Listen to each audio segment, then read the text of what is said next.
Hey guys, just wanted to let you all know that we now have Cretaceous Cantina t-shirts available in the Teespring merch store. They come in purple and in black. Check them out via the links below. Hey everyone, and welcome to Cretaceous Cantina, where today we're having a look at the Mattel Jurassic World Primal Attack Sandstrike Parasaurolophus.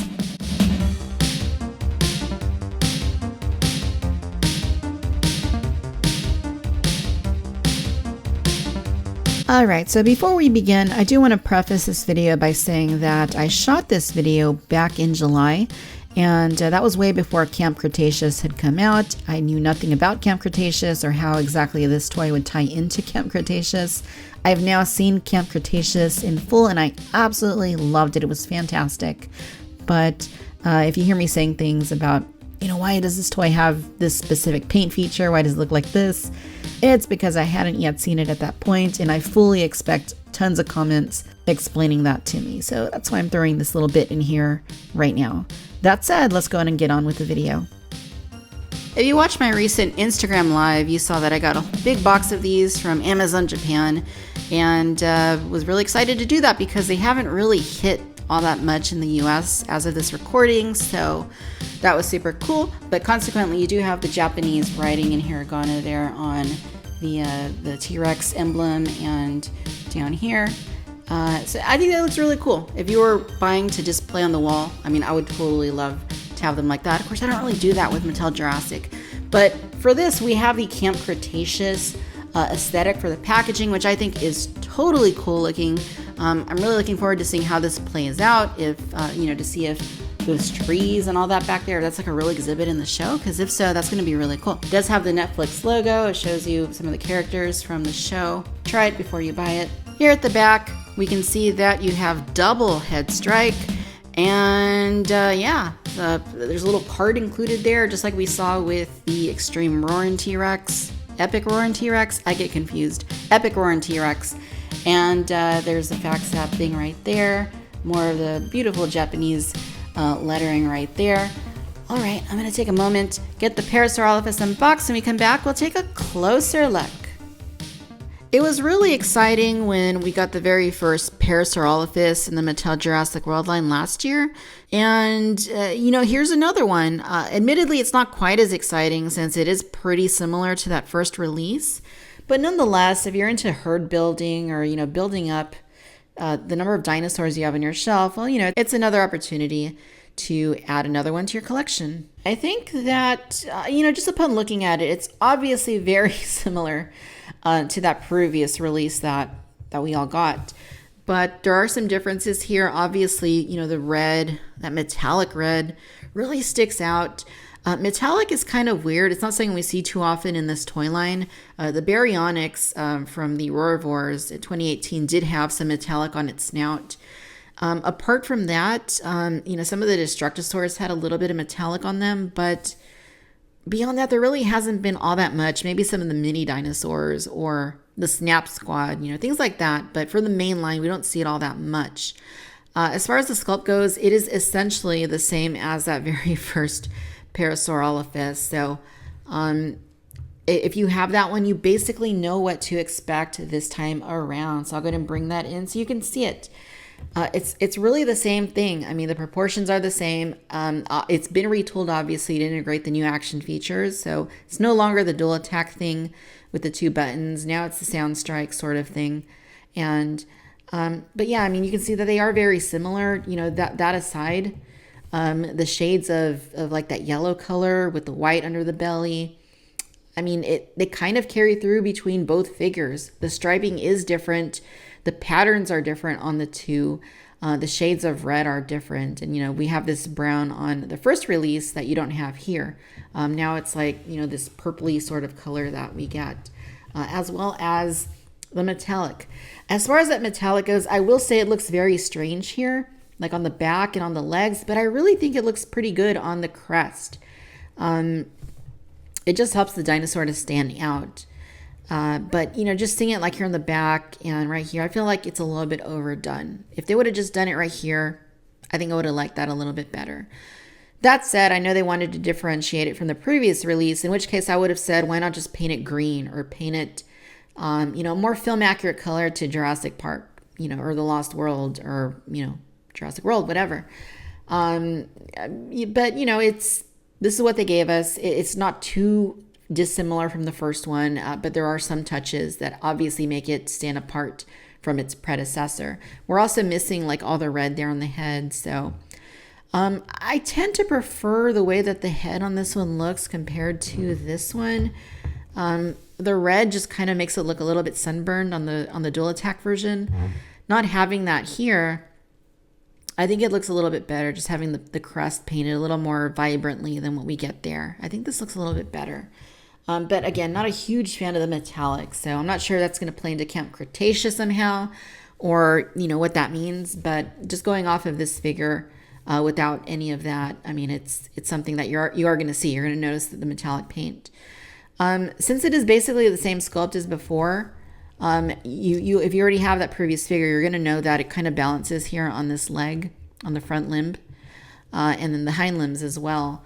I will say that this joint is quite loose. Like if we're talking articulation, you do have the insert molded joints here. This one is a little bit loose going forward and back, but not so much hinging outward. This one is a lot more firm, so I don't have any problems there.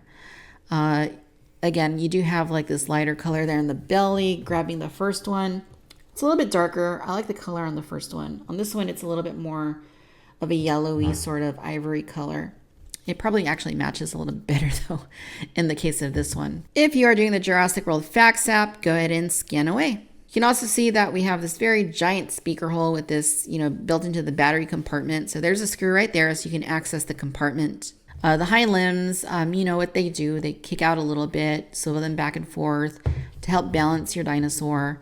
The legs are a little bit hard to even out, but once you get them, balanced, you don't really need to use the front limbs to get it to stand. Like it can stand just fine, without it, at least, for now. You can also use the right leg to kind of prop it up if you wanted to do that instead. So we do have joint here at the front of the head. And I suppose since this isn't a theropod that, they didn't give it the opening, lower jaw instead, we have a nice joint here at the head. So it gets some pretty decent movement out of it. You can go side to side as well. I like that quite a bit. The neck joint is tied to the tail joint in terms of the action feature that is integrated into the dinosaur. So let me go and show you how that works. So you're going to puppeteer your dinosaur by grabbing the tail, and you can go up, you can go down, and you can rotate it side to side. Now, unlike the other sound strikes we've looked at, it actually doesn't go side to side. Instead, you just have that rotation.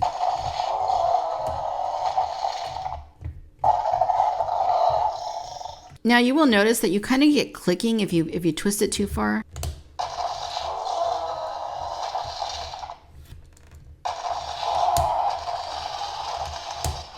Now I will say that you can see where there's this little breaking point between the front and the back part of the tail. It seems like if you activate the action feature using the back part, it kind of separates between the two pieces. So I would say, just for a precaution, grab it, a little farther up and maneuver it from there. The sounds are interesting. I don't know if we've gotten these particular sounds before. I mean, they sound kind of similar.